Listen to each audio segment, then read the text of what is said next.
Today's lesson on life is the psychosocial effects of single parenting. I'm so excited to talk to you about this topic today because we're talking about the social and psychological components of being a single parent. Did you know that 1/3 of all Americans households are actually led by single parents? It's very interesting. But today we want to talk about the stigma. We want to talk about some of the things that are said about single parenting. But most importantly, we want to offer some encouragement to those parenting without a partner. Today I want to welcome to the show to share her story and some insight on single parenting, Ms. Chanel Cummings. Ms. Cummings, welcome to the show. Thank you. I'm so happy to have you here. Please tell me a little bit about yourself. Well, I'm a single parent. Okay. Again, my name is Chanel Cummings. I am a single parent of 3. Okay. I have 2 daughters and 1 son. Also, I'm a grandmother of 2. You're a grandmother? Yes. Oh, you look wonderful. Thank you. Originally, I was born in Baltimore, Maryland. Okay. My family moved here to Virginia when I was probably about 10 or 12. Okay. And so I was born and raised, I was raised here in Virginia. Okay. And I went to school over in Newport News, Virginia. Okay. Went to college, kind of back and forth between Hampton and Norfolk. But I have 2 bachelor's degrees. Awesome. Mm-hmm. What are your bachelor's degrees in? I have 1 in criminal justice. Awesome. I have a BA in criminal justice, and I have a BS in psychology. Oh, awesome. Okay. Upon graduating with my criminal justice one, I couldn't find employment that I wanted, so I went back to school. And now, in 2 weeks, I'll be graduating with a master's degree in clinical mental health counseling. Yes. So I'm very master's excited. degree. So I'm very excited about that. You should be. And I currently work in the field of counseling. I'm an intensive in-home counselor. Okay, wonderful. Work with adolescents. Wonderful. And pretty much, I guess that's about it. That's enough. That's enough. Okay. Well, I applaud you. Thank you. Again, it's not always easy. Sometimes being a single parent and getting 2 bachelor's degrees and finishing up a master's degree, Yes. And maintaining sort of your strength as it's seeable. It's in you. And so we want to talk a little bit about that today. Okay. How did you become a single parent, and how did it happen to you? Well, I was never married. And the father of my children, the relationship just didn't work out. He chose to do other things, so that left me to, have to be there with the kids. Exactly. And as you and I have talked about before, sometimes single parenting, a lot of people think that, it's just by choice. Like people, they choose to be a single parent. And as I often say, with many things in life, no one wakes up and says, I think I'm going to be a single parent today.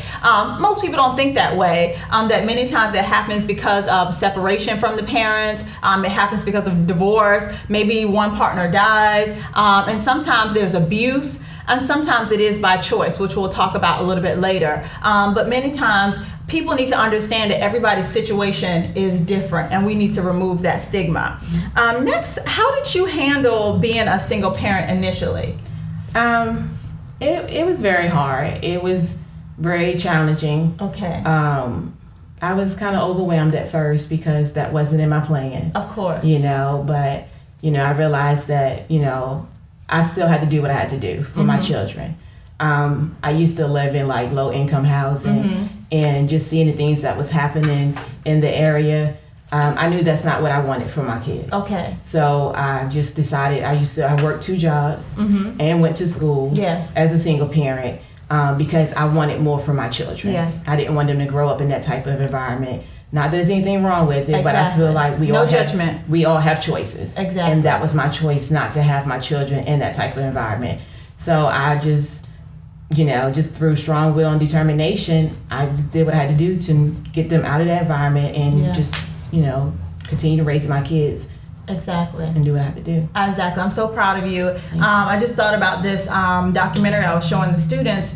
That's called the Baraka Boys. And actually it's set in Baltimore. And I think the last time when they finished it was 2005, and basically they took a group of boys out of the city and took them to Africa to actually get them out of their environment, try to educate them, just to have some different options. Let them be boys. Let them play with lizards and frogs and do kid stuff, because in Baltimore they were worried about getting caught up into society, helping mom out, the crime rate, the police cars, an ambulance going by, fires. There was a burned down playground that looked like a meteor had fell. they were concerned about all of these adult problems. And so it was nice for them to get away. And it was kind of sad because they had to be taken so far out of their environment. But there is some truth in that sometimes you do have to get out of the environment. There was an unfortunate piece at the end where the school had to close down because of some international issues. And so many of the boys could not continue and go back to that setting. And they hurt. They really hurt because you could see them over the course of time how they grew really into young men. But the parents really surprised me because in the meeting when they were telling them about school, I know they were frustrated and they were hurt. But they were basically saying, what are you going to do for my child? What are you going to do? What's going to happen to my child? And it was obviously out of their pain because they were crying. Some of them were yelling. What are you going to do? What's going to happen? If he stays here, he's going to die. If he goes back to this school, he's going to become another statistic. He's going to go to prison. I know it. And it was so sad to hear because they felt like there was no hope. And so I'm glad that you clarified when you said I had to do what I had to do, because many parents say that, but sometimes you need to unfold that. What does that mean? Sometimes you do have to work the 2 jobs. Sometimes you do have to do all the extra stuff, which we're going to talk about because I have some encouragement for you because some of you are overworking yourselves and we want to encourage you about how to work through that as well. So thank you so much for sharing that because people need to hear that they're not alone. I know you know that, but you're not the only one out there struggling too. And that's what this show is really about. So what are some other challenges that single parents face? I know we talked about coping with that loss of that co-parent, whether it be death or separation. What are some of those other challenges that might happen? Well, for me, it was, like I said, I have one son. He's the middle child. And just kind of keeping him on a straight and narrow path to keep him from, feeling like that he has to join a gang, in order to feel like he fits in some way. Just being that strong person, because people always say, boys need to be raised by their fathers. They need their fathers in their life. I mean, I'm not to brag on my son, but you can brag. he graduated from high school. He did try college for a year. He's like, that's not for me. He decided on his own. He wanted to join the Army. And now he's away in the Army. And he's doing good. He's very successful. He's ready to go back to school. And that, so just to take him, to show him a different way and help him understand, it's good to have that role model, that male role model in your life, but, sometimes it's just good not to have them. It could be done without them. Let me pause right there, and I want you to forget because we're going to continue this list of challenges. But let me say this thing that I say at all of my conferences, and I say on the radio to all of my single parents, because I go to a number of conferences. They're family conferences, healthy family conferences, and healthy fatherhood, which is a new thing. And I do applaud the fathers that obviously are part of their children's lives. I think children, it's important for them to, yes, have that. However, there are a number of households where dad may not be present, and for many reasons, of course. However, this is about the single parents, because I want to go to the conferences. The men say, well, this is about fathers, this is not about the mothers. Well, this is about the mothers. So let me say this.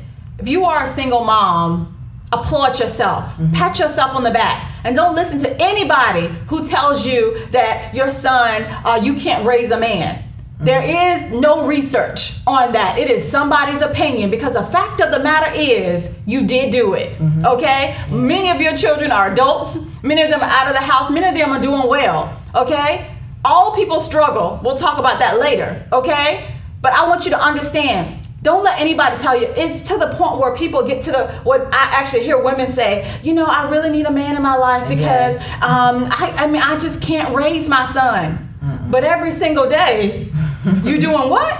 You raising your son. You putting food on the table. You making sure he has clothes on his back. You making sure that he's okay. You're the one talking to him. You're the one who's with him when he's sick at night. Exactly.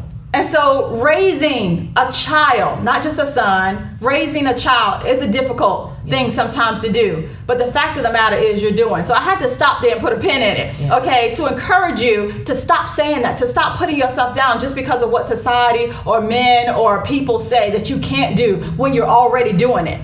Anyway, I get a little passionate about that. So any other challenges that you feel like single parents face? Financial.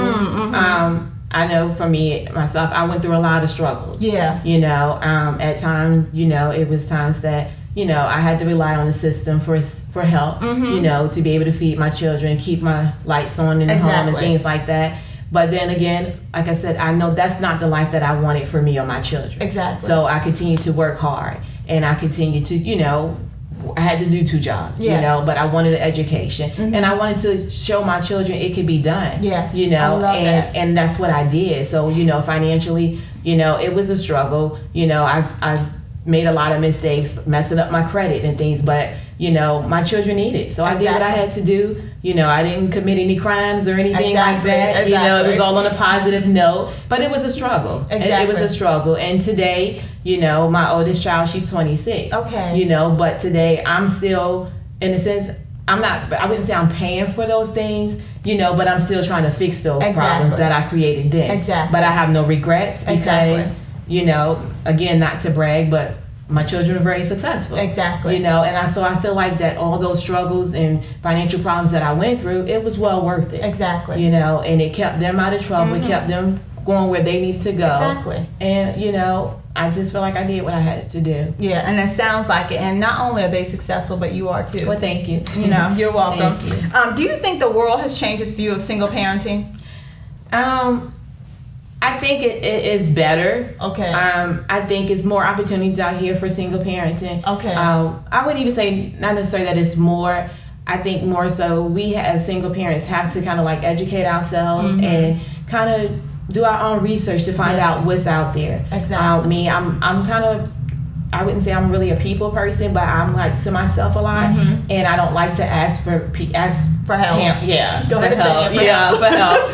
So and people used to say it was my pride. I still don't believe that it's my pride. I think it's just me, and but going through my travels in life, I've noticed running into other single parents, they make excuses a lot, and I find myself asking, well, what do you want? What do you want to do? Exactly. And it's all about, to me, I think within, what is it you want to do? Because it's a way out here. It's a way. You just have to find that way. Exactly. For you. Right, for you. And you have to sometimes talk to the right people. Exactly. And not be afraid. And that was one of my problems that, like I said, I didn't want to ask for that help. Okay. But it is resources out here. Yes. Even like I found like recently, like parenting classes or parenting groups and things like that. That wasn't for me, but it is for someone else. Exactly. Little support groups and things like that. There's plenty of help out here. They're giving grants for women, single parents who wants to go to school. A lot of single women that I run across, they say, well, they don't even have a high school diploma. Well, why don't you? Exactly. You can get a GED. They have night class. I mean, it's all sorts of ways that they work around these things. But it's about what you want for yourself and for your children. You have to be willing to go get it. Exactly. So that's what I've seen. I love that, and I was going to ask you to give some resources, but I think you just did. Okay. Sorry to jump the gun. That's okay. And lastly, we just want to say, we want to encourage you that are out there, no matter what people say about your kids. Chanel and I have had this conversation, but about behavioral issues and psychological problems and all those things, it doesn't have to be that way. And so we want to encourage you that your children do not have to be left behind going through all those things. It is something that you can do about that, and I have some more information coming up for you in Speaking to Your Life, but we want to encourage you to be an amazing single parent. Chanel, is there anything else you'd like to add or say to the single parents who are watching? I would just like to say is just keep striving forward, don't give up, and you have to have the strong will and determination, because you're not always going to have a support group. But if you want it, it's out there. You just have to go get it. Exactly. Again, you have been so awesome. Thank you so much for being on the show. Give her a hand. Chanel Cummings.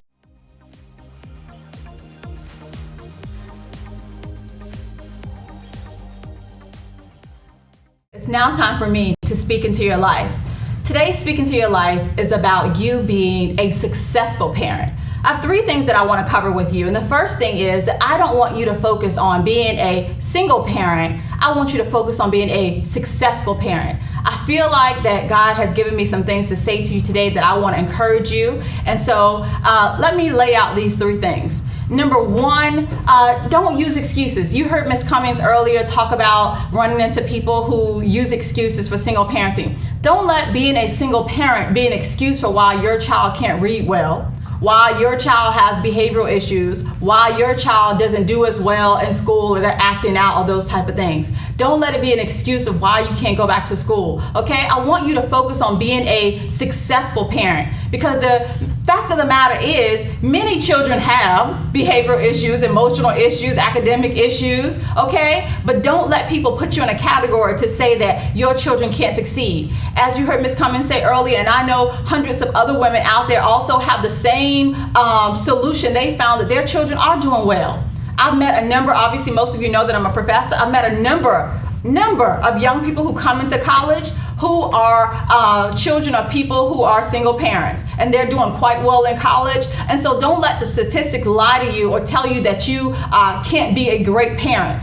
I'm letting you know today that you can be a successful parent. So don't let the stigma, don't let the box tell you what kind of parent you have to be. You can be a successful parent. Second thing that I want to offer you is to give your child a great childhood. It's really important that children, period, have a great childhood. All children, not because they have single parents and not because they have a two-parent household. It's about children having a great childhood. That means even though you have to work a job or two or three, okay, don't feel guilty. It's okay, you're busy, but you do need to have a talk with your child or your children. Let them know that you're a team. Let them know when they fail, you fail. When they succeed, you succeed. Okay, when something great happens, you want to hear about it. When something bad happens, that you want to hear about it. Make sure that you have open communication with them, that you're having a conversation with them about life and telling them that you're a team, that all of the pieces work together for the greater good, and you need them to step up because you do. Okay, at the same time allowing them to also be children. So do things like plan weekend vacations, family vacations. It doesn't have to be expensive. Last time I checked, the beach was free. You just have to pay for the gas and get there. Okay, do things with your children in the backyard or in the park. Take them somewhere, spend time with them. That can be a vacation. Okay, but don't leave them alone always. And make sure you, most importantly, plan individual time. It doesn't matter if you have 3 kids or 5 kids. Make sure you plan time to talk to each child. I want you to do this because it's important that they get to know you. It's important that you get to know them. It's important that you don't let those years, some people say, well, they're teenagers, I feel like I've missed it. No, you haven't. They need you even more. I don't care what they say. I don't care if they have an attitude. They need you even more. All children, no matter what age, if they're 7, if they're 15, if they're 17, they still want that one-on-one time with you. Sit down on the bed, sit down on the porch, take them for a walk, take them for a drive to get ice cream. Again, doesn't matter if they're 15. Just do something with them individually to let them know that they are special, okay? And thirdly, I want you to understand that I need you to love yourself. It's really important that you take care of yourself, because we know that the saying goes, if you don't take care of yourself, how can you take care of others? Do things for yourself. You heard Chanel talk about earlier going back to school, empowering herself. That's what she was talking about. I need you to love yourself. I need you to make sure that you take care of yourself, that you find your passion, your work ethic, and show your children that they can do anything. Why? Because mom can do anything. And again, this is not just about just single moms. This is about single dads. You may be a grandparent who's parenting a child. But make sure that you find your purpose, that you're doing the things that you need to do in life so that your children will see that. They may not become a nurse like you, but they may say, I want to go to school because I saw what you did. They may not go to college, they may have a great job, but because of your amazing work ethic, they will have an amazing work ethic as well. I need you to love yourself. And so to all of you who have children who are graduating from high school or from college, I congratulate you again. I congratulate you because not only are your children successful, but you are successful, because I want you to know, I know the hard work that you put into making sure that that child was safe, making sure that that child was educated, making sure that child did what they needed to do, even though it wasn't easy and they didn't always like you. But let me let you know that discipline means that you love them. They don't have to like you in the moment. It means that you love them, and you discipline because you love them. You don't let them do everything. You don't let them do everything. You do it because you love them. So stay successful. Don't focus on being a single parent. I love you today. Thank you so much for watching. It's life-changing. We'll be right back.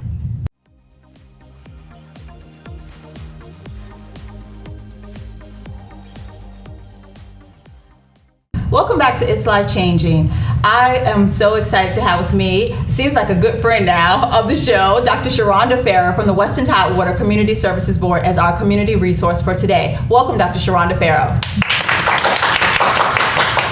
Welcome back. Yes, I'm glad to be back. It's wonderful. We have some exciting things that are going on at Western Tidewater. Awesome. Well, first I'd like to say we actually have a new website. Okay. So I encourage everyone to visit our new website, and that's WTCSB.org. So Okay. WTCSB.org.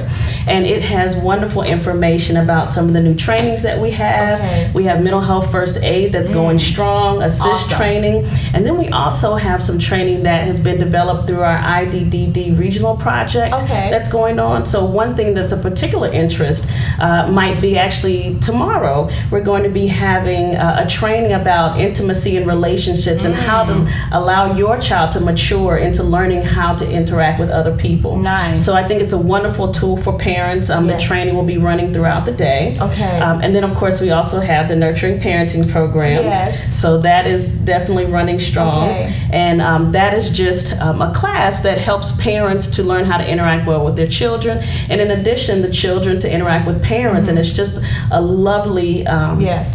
getting together. And let's talk about why that's important for a second. And I want to go back to the other two trainings too. But the nurturing parenting class, some people will say, well, you know, I'm a natural nurturing person. Everybody likes to think so. Okay. And yes, sometimes women are more nurturing. That's what, you know, research says. However, sometimes you get a little frustrated.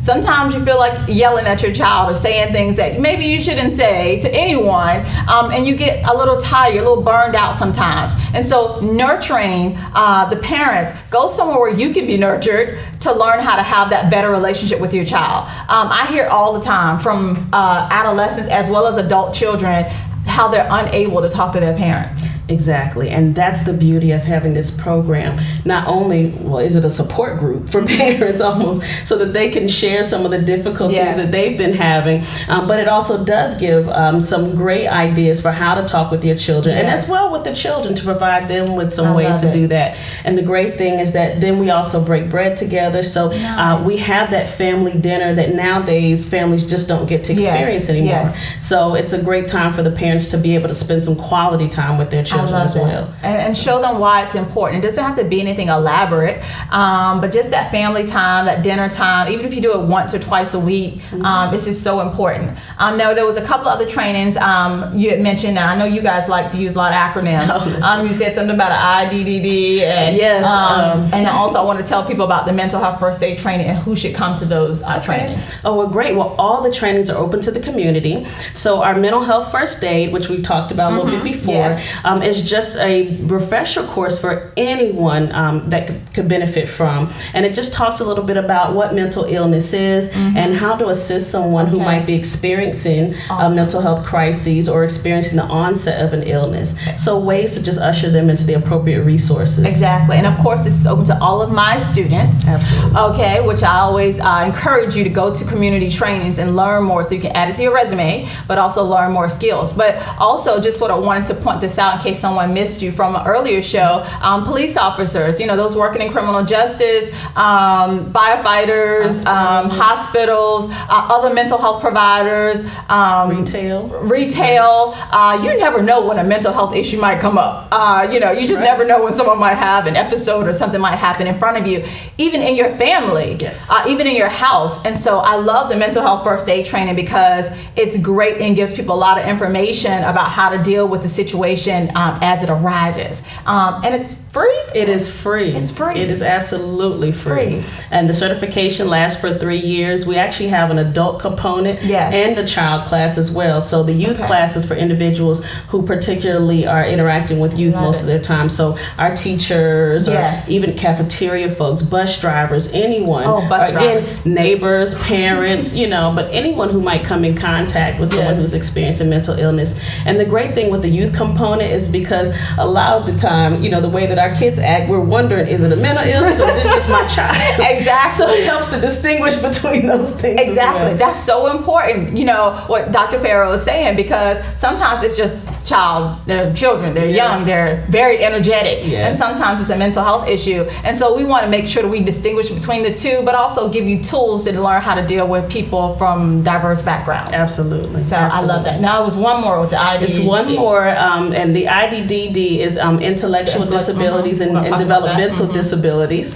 So that's a regional project that we're spearheading, and through that we're able to provide some trainings. Okay, awesome. So the most recent one is on, like I said, relationships, intimacy, and just interaction, and how to help your child to navigate those things. So that's a wonderful resource for parents. Awesome. I should say in a couple of weeks, we're going to have another show on intellectual disabilities. So I wanted to note that, so we have another resource that you are hearing now. So those of you who are watching in a couple of weeks, we're going to be talking about that. So I'll be getting back with you too, to learn more about those trainings in the area, so that people can take advantage of that, because that is awesome as well. Anything else you'd like to add? Any upcoming dates or trainings or anything? Like I said, we hold those trainings, the ones that I just mentioned, every month, and all the training dates are on our website. Awesome. But then in addition to that, I have to mention, have a wonderful partnership that we're entering in with several of our community partners, as well as Suffolk Public Schools, where we're going to be able to go out and provide mental health screenings to all the children that are in their summer enrichment program. So I'm very excited about that. Awesome. And then during the summer, our prevention department also provides positive actions and life skills groups in housing communities, or just boys and girls clubs. Whoever will let us come out to provide these groups for kids to just help bolster their social skills and help them to develop problem solving and coping and all those wonderful things. So it's very exciting. Yes. And Western Tidewater Community Services Board is here for the community. So they're here for you. Please, again, if you want to give the website again, or where they can contact someone, that would be great. Absolutely. Our website, again, is wtcsb.org. And then you can also get information by contacting one of our screening lines. For the adult screening line, it is 757-942-1990. And the child screening line is 1978. There we go. That's okay. Got tripped up a little bit. And then for our nurturing parenting program, we also I have my little cheat sheet here. Let me see. It's going to be 646-6039. Again, that's 646-6039 to contact Mikhail Smith, who is going to be heading up that project. All right. Thank you, Dr. Sharonda Farrow. Again, so much for joining us on It's Life Changing. We'll see you next time when we'll be talking about children and adult ADHD. God bless you.